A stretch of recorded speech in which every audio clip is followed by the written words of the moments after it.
So they've pulled one of the wings off, they've taken it inside, they're cutting it, they're reshaping it, they're grinding it. So why don't we head in and check out and see how they're doing.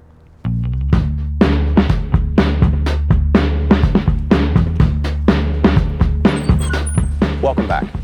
So in part one, we were trying to identify an issue with water discharging out one side of the swim deck. Now, what led us to look at that initially was a small amount of water was seeping through two fiberglass seams in behind the shower in the aft cabin. That took us outside to see where that water might be coming from and led us to the starboard swim deck and an issue with water coming out of the caulking. So when we got the boat lifted into the air, got it placed, and we started to do some repairs, the first thing we did was take off the wing that was in question. After taking that wing off, we quickly realized that this swim deck area, this main center swim deck area here, was completely full of water. Now this area doesn't have water coming into it from any of the boat pipes. It doesn't even have flanges on the bottom for water to be able to release. So somehow or another, water got into this main deck. And it turned out that after some investigation, we determined that there were hundreds of pounds of water stuck in this center swim deck. Now you can't tell now because of the visual, but we're actually about 10 inches above the water from where we were before. Now that it's repaired and the water has been removed from here, this whole boat is lifted up. We're actually expecting to have better fuel economy. We're expecting to actually get to higher knots on full speed.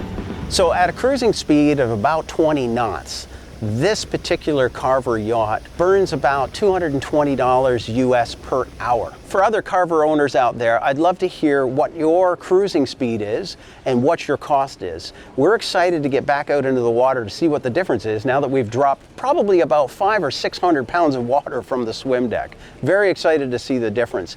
And we're also anticipating a higher top speed.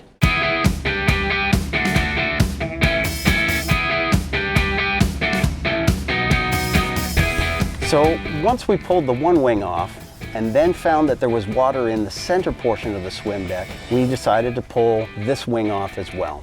Water discharges out of this side of the boat less frequently than the starboard side. And we learned that the flanges that were in the bottom of the swim deck had become clogged. They have a small mesh in them, very similar to the screen in a window. Now that's designed generally to keep things from going back up in. But in this case, because we're pulling water through the air conditioning systems from the lake, we are pulling in perhaps seaweed and any other type of material into the system and then forcing it back through on the screening in the swim deck.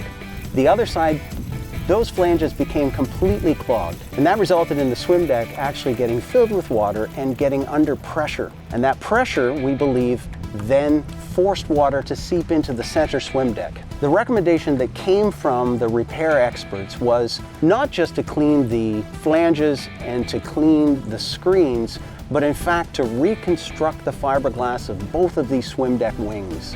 Cut it, lift it up so that these water ports can just have water flow right out into the side, into the lake, and not have to go into the swim deck ever again. This is a permanent solution that we agreed to do. Now, I am very curious about other Carver owners, whether this is actually designed this way by Carver or whether this was a damage that was repaired. There was a lot of discussion because we found small damage areas in the back of the hull that indicated that perhaps this swim deck was completely rebuilt or even extended. And during that process, somebody custom fit this particular swim deck on. So if you're a Carver owner out there and you're familiar with this, we'd love to hear from you. Place comments or direct message us. We really want to learn whether this is something that was designed initially by Carver or whether it was an aftermarket fix. So we want to give a special thank you to the marina crew here for helping us lift this boat with the water issues, with the warnings. They got it in the air, they got it in safely, put it up so that we could work on it. Another thank you goes to the folks at Blue Boat Mechanical.